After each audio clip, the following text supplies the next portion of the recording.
What's up, all you lovely internet movie fans? Welcome back. And we have a bunch of movie news to discuss from this past week to kind of catch up on, from casting announcements for Clayface to a first look at Nick Galatzine as He-Man, Jon Bernthal joining Spider-Man Brand New Day, which is the main topic I want to go over today, James Gunn talking about some DC stuff, and we have some Fantastic Four and How to Train Your Dragon box office news. So let's dive in and discuss everything, and let's get it popping.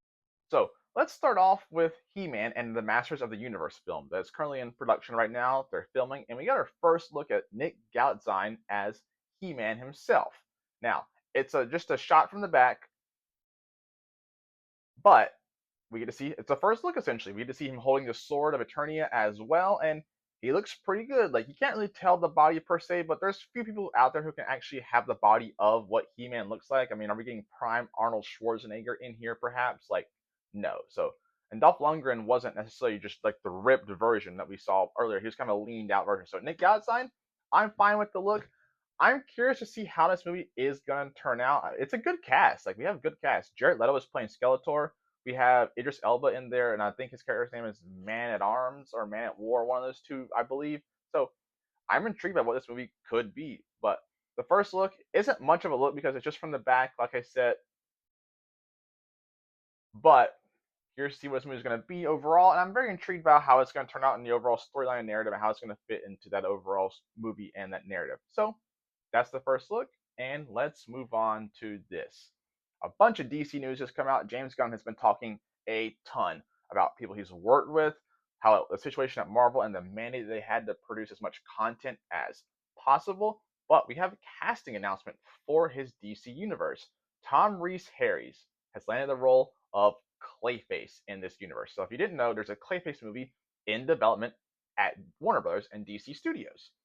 James Gunn has said that he's not greenlighting a script unless it's absolutely perfect and he loves the storyline and what it's doing. So him doing a Clayface movie has me intrigued already because of what that character could be, what it represents, the story and the narrative that you could tell with like the body horror, and that's what it's going to be. It's a body horror film, is what he's already said the character could be. Now, I don't know much about Tom Rhys-Harris. I believe he's in the Gentleman movie with I believe he's in a movie, maybe it's a show, one of those two. But I trust the casting, and the Clayface storyline is interesting.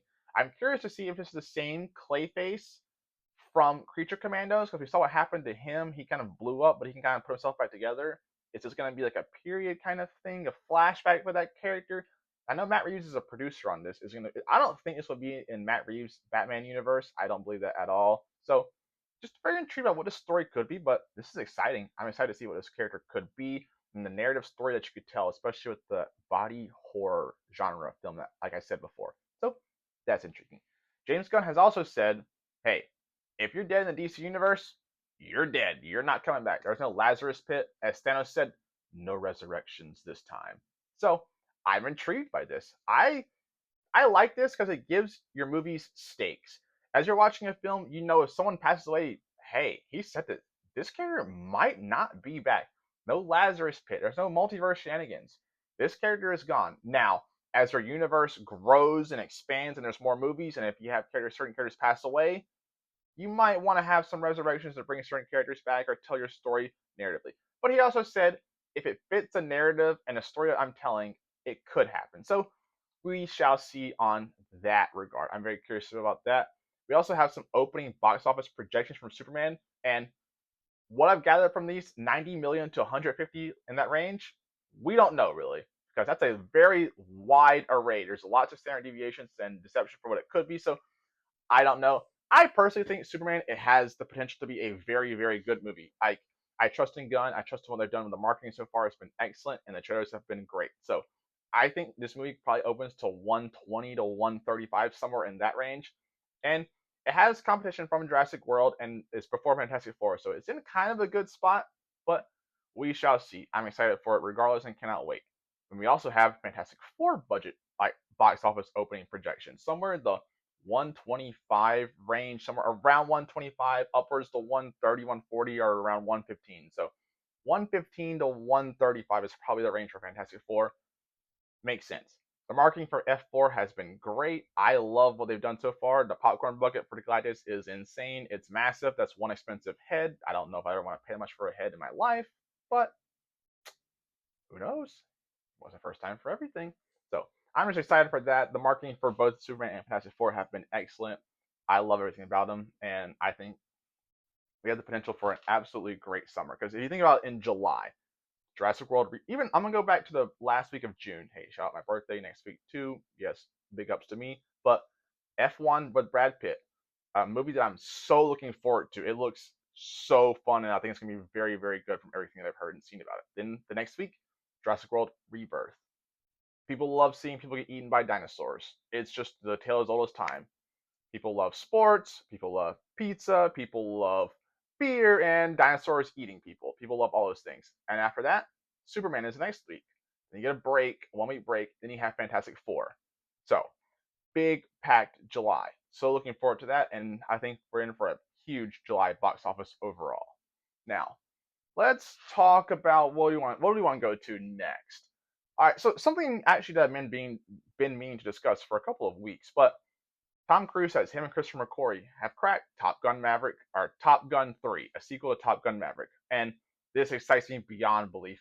I love Maverick. It's such a good, fun ride of an experience in a movie overall. It just gives you just so much like fulfillment and joy. And the theater experience for that movie was insane with the sounds and everything. So hearing that they're already working on Top Gun 3, I'm here for it. I cannot wait to see what the story is. I'm there opening night regardless. Like, I love Maverick. So Top Gun 3, I'm there already.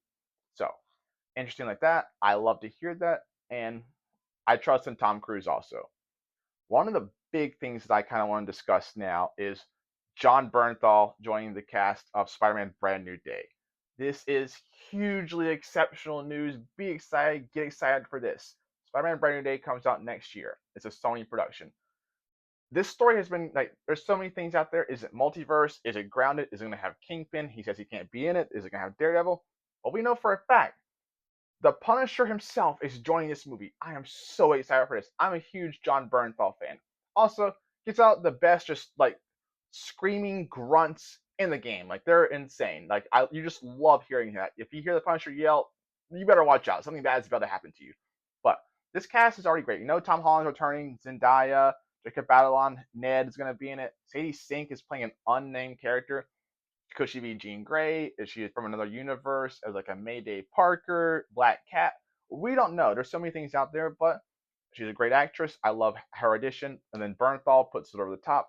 I'm very excited to see where this goes overall. I think I could see because Bernthal and Tom Holland's Spider-Man, they clash. Like, their ideology, their beliefs, what they're about as superheroes is kind of different, but there are some underlying tones that are kind of similar. They both want to protect people, want to keep injustice from happening, stop that.